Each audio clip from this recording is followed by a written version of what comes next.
बिस्मिल्लाहिर्रहमानिर्रहीम। Government elementary school 1 KB में PSA की शजरकारी जारी है और आज शीशम और तूत के पौधे लगाए जाएंगे।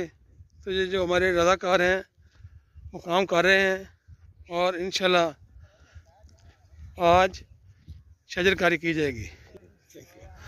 इससे पहले भी गवर्नमेंट एलिमेंट्री स्कूल 1 KB में तकरीबन 150 पौधे लगाए गए हैं, जिनमें से 3 या 4 पौधे आए हुए हैं। तो जो उसकी शरह है वो 97% है कामयाबी की।